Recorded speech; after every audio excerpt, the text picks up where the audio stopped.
Before Mr. Wilkerson comes forward to deliver the annual update, I did have two quick items to review with you regarding the airport's rules and regulations, as well as some progress on the Marsh Hanger, which sits up in the northwest portion of the airport. First, on your consent agenda in tonight's evening session is a request to approve updates to the airport's rules and regulations. This document serves as the primary regulatory document for many of the users of the facility. This document was last updated in 2011, and in this update we've made quite a few changes, but the first of which is to add a provision requiring a review at least every 5 years. We've also added some language that would give the county administrator the ability to approve minor changes with a review and consent of the board. For example, if, say, we had some kind of mandatory regulation from the FAA that had to be implemented, we could then make that change administratively and put it in place as soon as we need to. Language was also strengthened to give the airport manager some enhanced ability to better manage transitions between leases when we have folks leaving the facility and new folks coming in, as well as to address security violations. Verbiage was added to ensure we had compliance with FAA regulations for flying clubs, as well as some clarifying language regarding the requirements for independent flight instructors. As part of this update process, tenants and fixed-based operators were provided an opportunity to comment and provide feedback. The Airport Advisory Board also had the same opportunity, and their suggestions were implemented, and they unanimously recommend approval of the changes. The Marsh Hanger, this was formerly privately owned, was purchased by the county in FY17 as part of an ongoing effort to acquire properties near the airport when they become available for the purposes of safety buffer as well as noise buffering. We have repairs currently underway to this facility that we anticipate will be done in late February of 2022.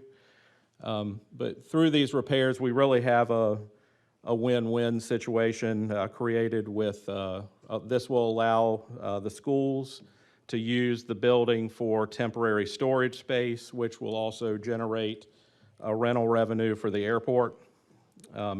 But this also lets other dominoes start to fall, in particular the demolition of the old Fulgham Center building on Cogbill Road, which is in deteriorating condition and has no viable reuse for either the county or schools. The required pre-demolition environmental work at Fulgham is substantially complete, and we're developing the bid documents so that we can move forward with the demolition with the goal of completing that in the first half of next calendar year. In the long term, once we have the CIP project completed, that we plan for a joint county and schools warehouse facility, the Marsh Hanger will return to the airport use for an aeronautical use. Again, just before Mr. Wilkinson comes forward, I did want to thank the board. I think over the past years, there's been a lot accomplished at the airport, and we couldn't have done that without your support.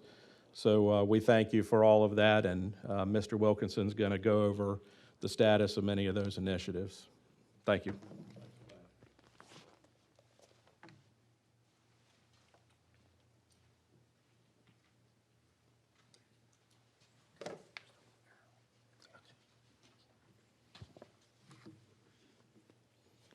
Good afternoon, board members.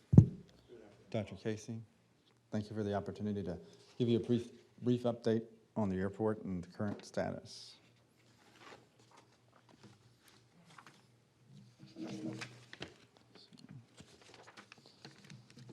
We're going to go over and touch a few different items of our operation, our facility overview, our current performance measures, our current and recent completed projects, revenue changes, and operational financial updates. Chesterfield County is a general reliever airport with three major user groups: general aviation, corporate aviation, and government. We currently have a 5,500-foot runway with plans to extend to 63, 130 based aircraft, 67,000 flights annually, along with 700,000 gallons of fuel pumped on an annual basis. Some of our amenities include 110 T hangars, 14 county-owned buildings, a full-service terminal building, a newly renovated fuel farm, along with our Fire Station 15. Our Department of Aviation Economic Impact Study has the airport contributing $52 million in economic impact, supporting 266 jobs with a payroll of $15 million. Out of the 8 reliever airports in Virginia, Chesterfield ranks 5th in overall based aircraft and 4th in flight operations. Also, for informational purposes, we are a public use airport, which means we have regulations set by the FAA. Virginia Department of Aviation requires us to follow minimum standards to receive grant funding. Some of our performance measures on the left-hand slide is data related to our flight operations. As you can see, there has been a consistent upward trend since 2017. There has been substantial growth in corporate aviation, not just at our facility, but industry overall. This is speculative due to the corporation's concern over safety of their employees and COVID-related reactions. At the present, we are halfway through FY22 with the T hangars fully occupied, with a waiting list to fill vacancies as they arise. Project updates. This is our fuel farm replacement project. The original fuel farm was installed in the 1970s, which consists of 3 12,000-gallon underground storage tanks. It was replaced with 4 new above-ground fuel tanks with containment area infrastructure for both fuel and trucks, adding increased environmental monitoring capability with tanks located above the ground. This system also is standalone from each other tank, eliminating the ability to mix fuels with multiple FBO operations in place. Also, this was funded by a state grant. Our Airfield Drive rehabilitation program or project. Airfield Drive has not been milled and overlaid in 25 years. Due to the increased traffic at the airport and the growth of the airport, including construction projects, recurring fuel deliveries, and rehabilitation programs, it is in need for rehabilitation. Airfield Drive also services Fire Station 15. This, along with the other projects, is a state grant-funded project with anticipation of construction in FY22. Our North Ramp Development Project. Dominion Aviation and Richmond Executive Aviation has agreed to swap locations from pad sites 3 and 4. This will facilitate safe, effective ramp operations located on the North Ramp. Pad sites 1, 2, and 3 are currently leased by 5G Air. Pad sites 3 construction start date is currently unknown, with pad sites 4 leased by Dominion Aviation. Building materials are in place and will start site work soon. The terminal HVAC replacement project. This started as an HVAC replacement redesign and replace. During the course of the HVAC replacement project, we saw the need to complete additional improvements. Along with the HVAC units and associated ductwork being replaced, the terminal interior was updated to include storefront glass, exterior doors, interior finishes were also upgraded. Also, the second floor conference room received a renovation and is an additional location for county meetings. The terminal looks better than ever, and we're excited to offer a great experience to our users. Our runway extension project.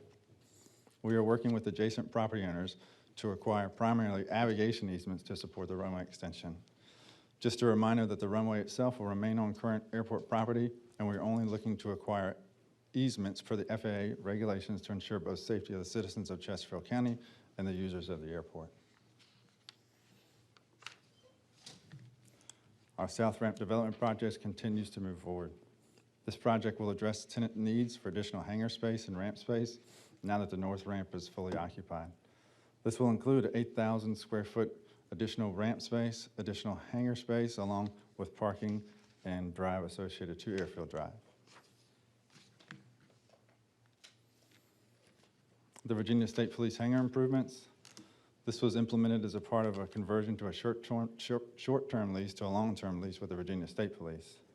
Improvements include roof replacement, ramp improvements to support the weight of a newer aircraft, interior updates, and drainage around the facility. Our economic development area. Our airport master plan allocates 16 acres at the intersection of White Pine and Iron Bridge Road for non-aeronautical development. We'll also be looking to incorporate the current airport entrance to include a new entrance sign, streetscaping, and revenue developed from this project must stay at the airport per FAA regulations. Other projects, we're slated to receive $300,000 over the next 5 years from a federal infrastructure bill. The use is to be determined by the current FAA standards. We also have a new position created at the airport to better manage the operation of the main ramp. The main ramp position will provide ramp oversight and allow the operations manager and myself to bring back supporting efforts to the Department of Aviation and the FAA.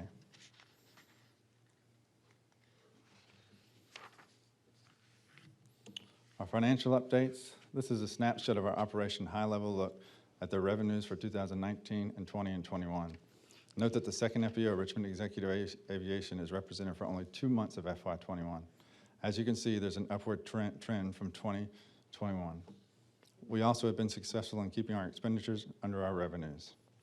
Outside this operating budget information, the airport also generates approximately $220,000 annually in personal property tax. As you may recall, a financial policy was put into place last year that dedicated this revenue to our facility.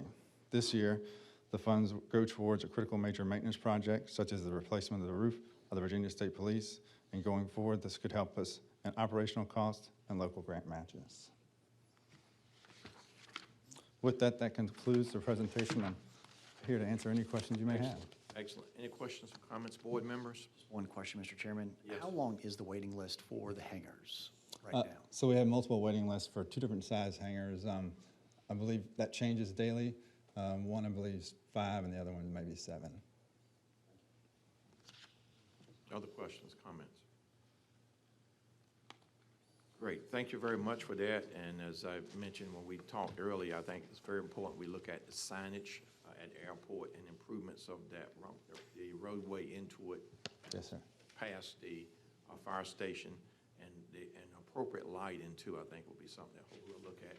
I'm very pleased to see the $300,000 from the infrastructure Yes, sir. improvements for airports, and we're receiving that. That's great news.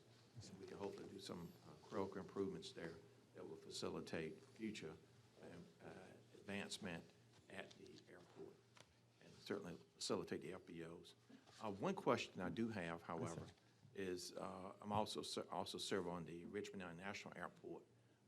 In terms of rent-a-cars, are there any rent-a-cars such as Enterprise rent-a-car at the airport? I know Dominion was contemplating it at one point. They do have a satellite location. They do have a satellite at the airport now? Yes, sir. Richmond, at the Chesterfield Executive Airport. Yes, sir. Chesterfield Executive Airport. Very good.